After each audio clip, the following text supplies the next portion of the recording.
حضور نے فرمایا فاطمہ میں رات آپ کے گھر میں قیام کروں گا۔ سیدہ نے کہا یا رسول اللہ بسم اللہ، یہ تو کمال ہو گئی۔ حضور نے رات وہاں قیام کیا، امام حسن نے دودھ مانگا۔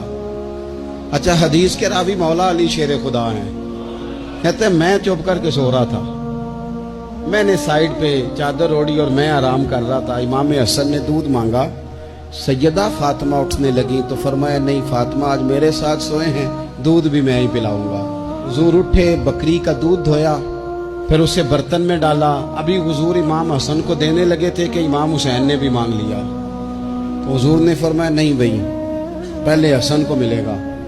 تو حضرت فاطمہ رضی اللہ تعالیٰ عنہ عرض کرنے لگی یا رسول اللہ لگتا ہے حسن سے زیادہ پیار ہے۔ فرمایا نہیں فاطمہ، پیارے دونوں ہی بڑے ہیں، پر مانگا پہلے حسن نے ہے نا، مانگا پہلے حسن نے۔ پھر حضور فرمانے لگے، حضرت علی فرماتے کہتے ہیں حضور فرمانے لگے فاطمہ تو بھی، میں بھی، حسن بھی، حسین بھی، اور یہ جو سو رہا ہے، کہتے میں تو چادر اوڑھی ہوئی تھی نا۔ فرمایا فاطمہ میں بھی، تو بھی، حسنین بھی، اور یہ جو سو رہے ہیں، فرمایا سارے مل کے جنت میں داخل ہوں گے۔